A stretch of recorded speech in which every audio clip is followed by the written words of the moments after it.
With 1 in 10 scared of flying, a lot of calls for the Speakmans, so let's go to the phones and speak to Molly. Hello, Speakmans. Lovely to see you. Hello. Hi, Molly. Hello. Hi. Molly, what is going on? You haven't flown for 14 years. Yeah, I used to be a really confident flyer. I was a holiday rep.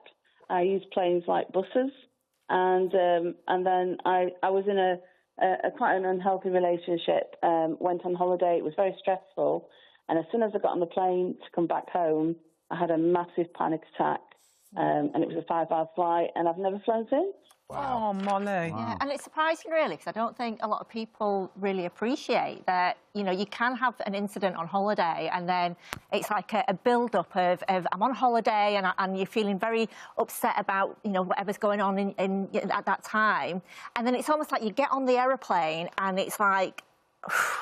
And at that moment, everything just overspills, and then you can get upset, and we, you know, this happens quite a lot. And so since that point, have you ever flown, or can you just not face it? Just not face it. Okay. So, and obviously knowing that you could fly before that, I guess, you know, something to consider to sort of maybe just sort of change your viewpoint a little bit is that whilst you were on holiday, Molly, and it was obviously you said it wasn't great, what was your overriding desire? Sorry.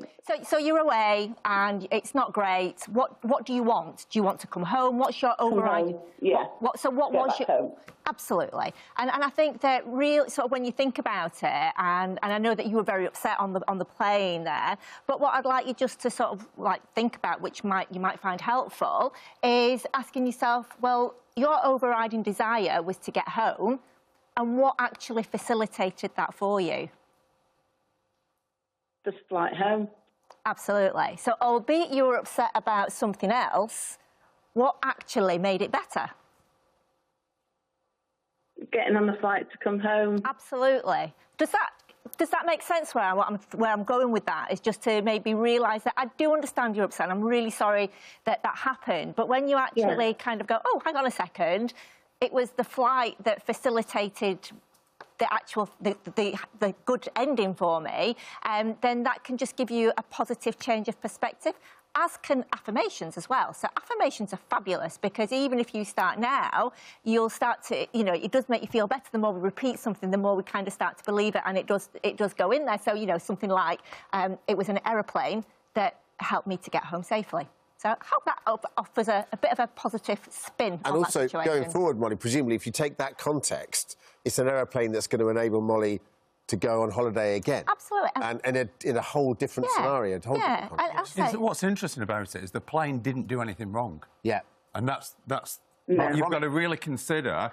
You had issues because of a relationship, but it was absolutely nothing to do with the plane. And in fact, it was the plane that got you out of that situation. So if you look at it that way, the plane actually saved you. So, and you've had so many flights before, so don't blame planes and, you know, just consider flying again.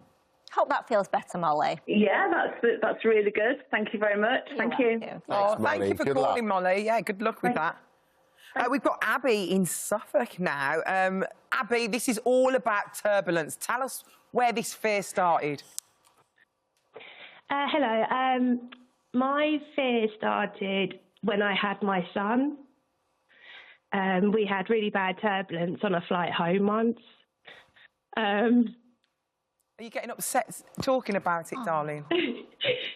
Oh, yeah, because I just want to go see my dad. It's all right, Abby, don't worry. Yeah. It's all right. Yeah, I think Abby, when she messaged through, did say that her nan lives in Spain, I think, and she desperately wants to go and visit. Abby, we would love you to go and see your nan. And I've got to say that, funnily enough, your story replicates Eva's story because we flew a lot and Eva was fine, but if there's any turbulence, Eva got upset. And then, when we had our children, it intensified. Yeah, it did. And, you know, and what we realised through me talking to Eva is that actually Eva had a fear of roller coasters, and it was that feeling that she was attributing to the turbulence on the plane. Yeah. How were you with roller coasters?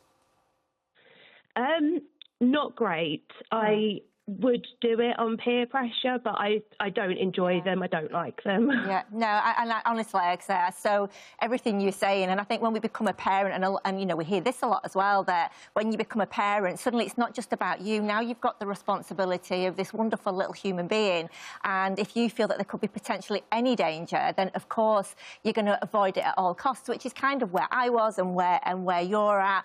But however, like Nick said, once I talked it through and realised that actually where this stemmed from was the fact that I wasn't keen on roller coasters, and I asked myself questions such as, you know, the purpose of a roller coaster is to give you that sensation, but the aircraft, actually, the pilots at all costs will do everything they can to avoid that turbulence. And as you know, as sort of passengers, we fly quite rarely, comparably to pilots who are flying every single day, numerous times a day often, and yet not only do they try to avoid it, but also, you know, they will experience it and obviously wouldn't put themselves in any jeopardy. So when I kind of started to understand the link and that actually the turbulence, albeit uncomfortable, didn't actually cause any problem, that's when I started to feel a lot better about it. And I know you want to fly to see your nan.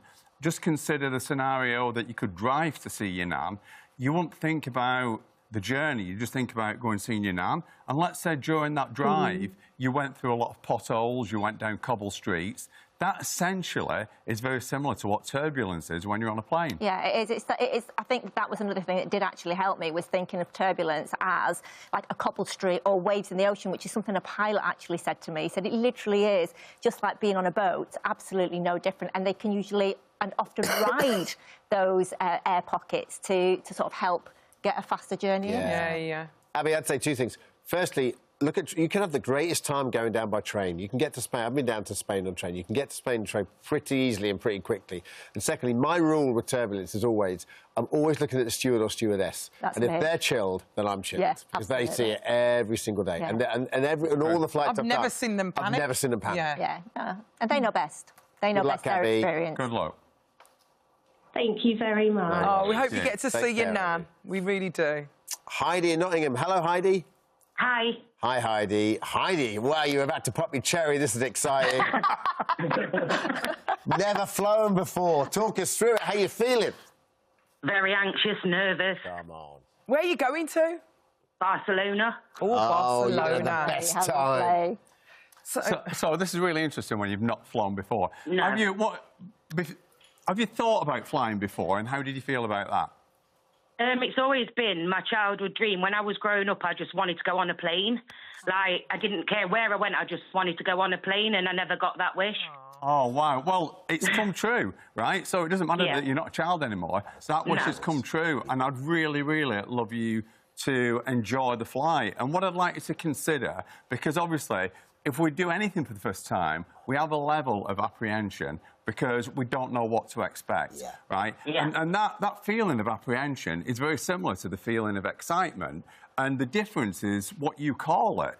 So I would like to think about this feeling and you know, term it as excitement instead of any fear of any sort. Because actually what you're doing, you are doing something that you've always wanted to do from childhood.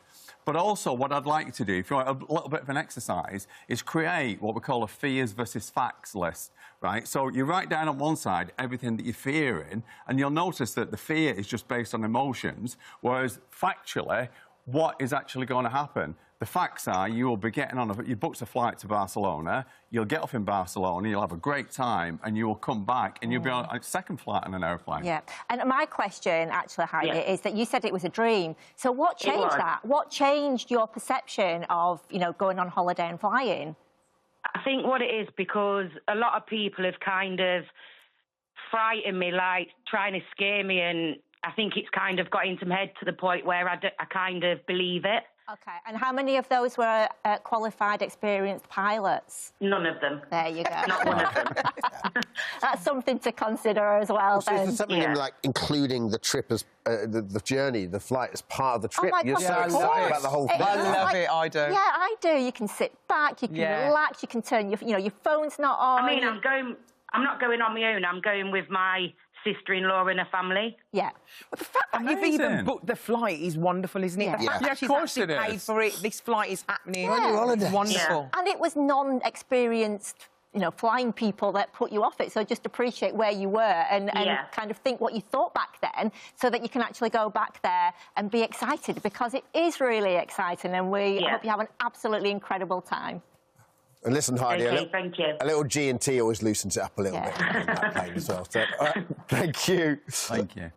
Who's next down? So it's Tina. Now, I have a fear of actually getting on the plane. I recently had cancer, and while I'm now on the other side of it, I developed a fear around escalators and stairs during the diagnosis and treatment. I'm due to go to Mallorca after Easter with my daughter, and I'm worried I won't be able to board the flight.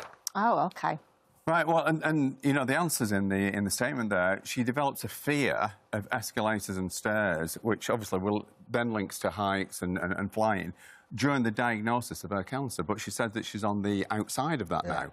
So I'd like her to realise, and if we're in any heightened state of emotion, and a diagnosis of cancer will put you in that state of emotion. You're fighting for your life. That's right. So you will link that state to things that are around at the time. And I think that this is just what's called transference. So this isn't anything to do with the plane. This is because of the diagnosis. But fortunately, Tina's on the other side of that now. So seeing that, hopefully, she can realise that she's just transferred the fear onto the plane. The first caller who had the bad relationship, sort of a bit of transference, but some really lovely breathing exercises can help. Seeing yourself flying comfortably and going on escalators, whatever it is that you're not comfortable with, and sighing actually really helps you to sort of start to feel calmer about whatever it is that feels uncomfortable to you. Brilliant. Nik Eva, they've only done it again, haven't they? They're amazing. Thank you, the Speakmans. Thank you so much. And thank you to all our callers who called in.